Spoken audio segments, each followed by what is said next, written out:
매일 말씀 묵상의 시간, 개인 경건의 시간, 안교 교과 방송에 함께하신 성도님들 안녕하십니까? 이 자리에 함께하신 우리 성도님들을 진심으로 환영합니다.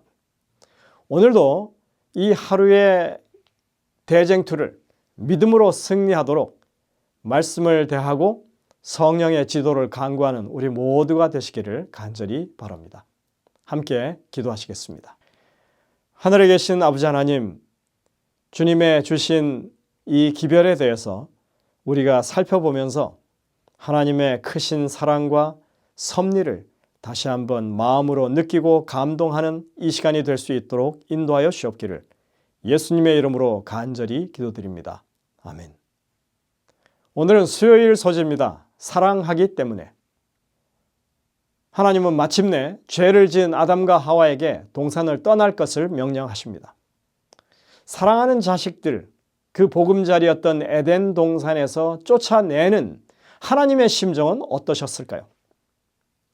예전에 이 지방에서 살던 재림교인들이 자식들을 삼육교육 시키겠다고 이 삼육학교에 보내서 기숙사 생활을 시켰던 그런 때가 있었습니다.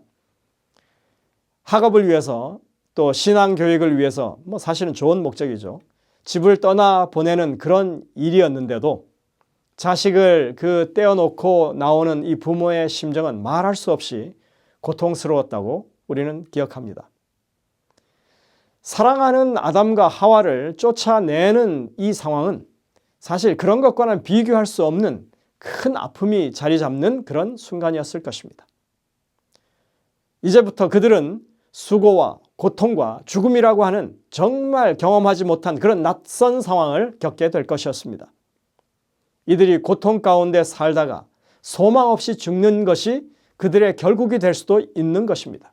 하지만 하나님은 그런 아담과 하와를 위해서 완전하고 아주 충분한 계획을 세워 놓으셨습니다.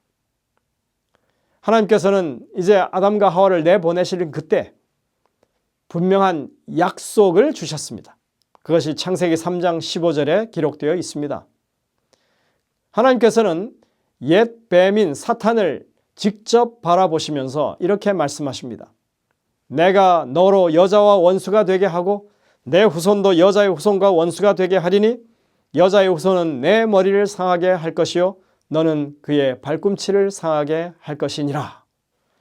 그 당시 아담과 하와는 이 말씀이 정확하게 무엇을 의미하는지 다 이해하지 못했을 수도 있지만 다시 소망을 가질 수 있다고 하는 약속이 그곳에 들어있다고 하는 정도는 알았을 것입니다. 어떤 방식으로든 여자의 후손을 통해서 그들에게 구원이 이루어질 것이라는 약속을 그들은 알았습니다. 사실 창세기 3장에서 마치 마을 법정 같은 그런 심판정이 베풀어졌습니다. 그리고 그곳에서 아담과 하와를 심리하고 선고하시는 일이 벌어지게 됩니다. 사실 이 대목은 성경에서 시작하는 이 대쟁투를 이해하는 데 있어서 아주 중요한 하나의 이정표와 같은 사건입니다. 우리는 미처 눈치채지 못했지만 성경을 기록한 기자인 모세는 이 사건의 하나의 실마리를 거기다 심어두었습니다. 이 부분을 좀 특이한 형태로 기록했던 것입니다. 이 내용의 순서를 여러분들 한번 주목해 보시기 바랍니다. 심판의 과정은 이런 패턴을 가집니다. 앞뒤가 서로 역순으로 짝을 이루고 그리고 그 내용이 대응하고 있는 것입니다. 이런 구성이 말해주고 있는 것은 중심에 기록된 것이 이 기별의 핵심이 된다고 하는 것입니다.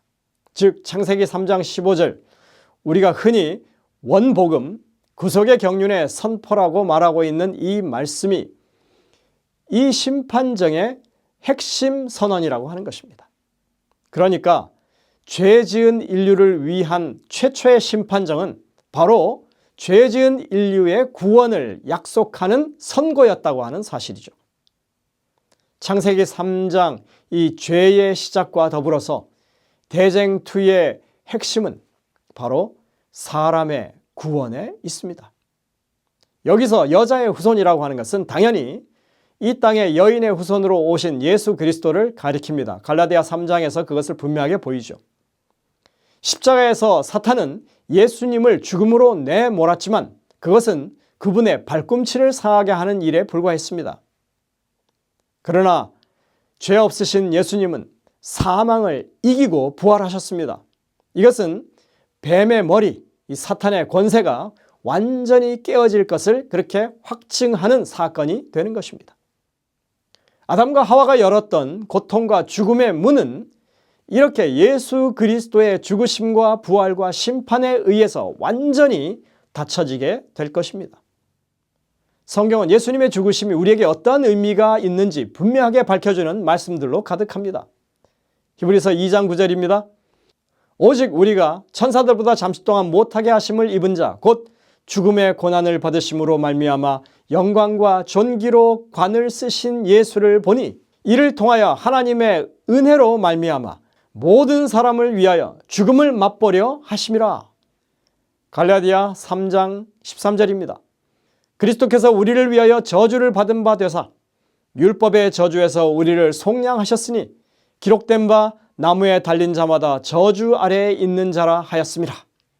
고린도후서 5장 21절 하나님이 죄를 알지도 못하신 이를 우리를 대신하여 죄로 삼으신 것은 우리로 하여금 그 안에서 하나님의 의가 되게 하려 하심이라.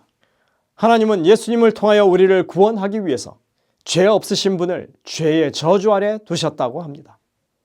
죄인을 대신하는 자로서 십자가에 죽게 하심으로 우리를 의롭다 하신 것입니다. 굳이 왜 그렇게 하셨는가? 그것은 하나님이 죄인들을 진심으로 사랑하셔서 구원하기를 열망하기 때문입니다. 그것을 최초의 법정에서 선언하셨고 그 약속을 실제로 성취하기 위해서 이 땅에 오신 것입니다.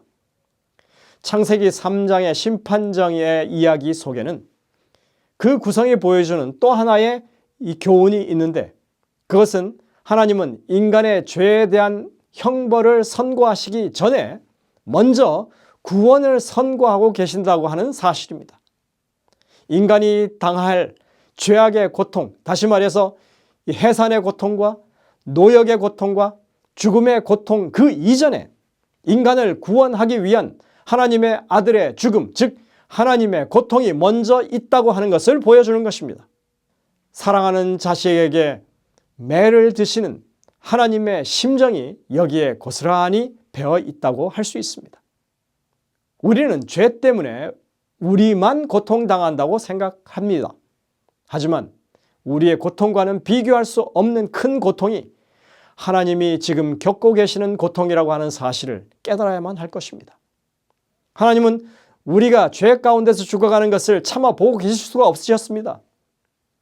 어제 인용했던 에스겔서의 말씀처럼 주 여호와의 말씀이니라 나의 삶을 두고 맹세하노니 나는 악인이 죽는 것을 기뻐하지 아니하고 악인이 그 길에서 돌이켜 떠나 사는 것을 기뻐하노라.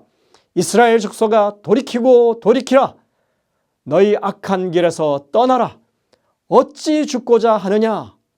예정론의 논리로는 도무지 설명할 수 없는 그런 하나님의 사랑에 찬 호소가 여기에 있는 것입니다. 하나님은 죄인을 사랑하십니다. 죄인이 그 길에서 떠나서 죽지 않고 살기를 기뻐하십니다. 하나님은 사람이 죽는 것, 아니 죄인이 죽는 것을 가슴 아파하십니다. 이것이 하나님이 베푸시는 심판의 정서인 것입니다. 그래서 하나님은 이 멸망을 위한 심판을 미루고 계십니다. 처음부터 그런 것입니다. 십자가에서도 그것이 분명하게 드러났습니다. 그 고통이 너무나 크기 때문에 주님의 운명의 순간에 하늘 아버지께서 직접 그곳에 임재하셨고 온 천지가 암흑에 휩싸였습니다. 우리는 하나님의 말씀 속에서 그 크신 하나님의 사랑을 찾아볼 수가 있는 것입니다. 하나님이 정말 나를 사랑하고 계시는지 아직도 확신이 들지 않으신다면 우리는 하나님의 마음의 상처와 고통이 어떠한 것인지를 생각해야만 합니다.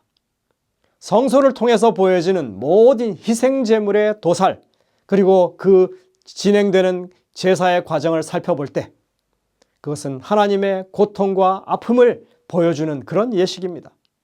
우리는 그것을 받아들여야 합니다. 이러한 것을 깨닫는다면 우리는 하나님의 크신 사랑을 뼛속 깊이 느낄 수 있는 것입니다. 이러한 것들이 예수님을 통해서 그대로 실현되었습니다. 십자가를 보십시오.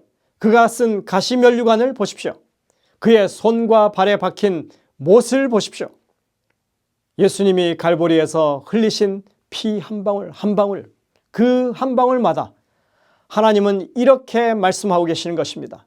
나는 너를 사랑한다. 너 없는 천국이 어떤 의미가 있겠느냐?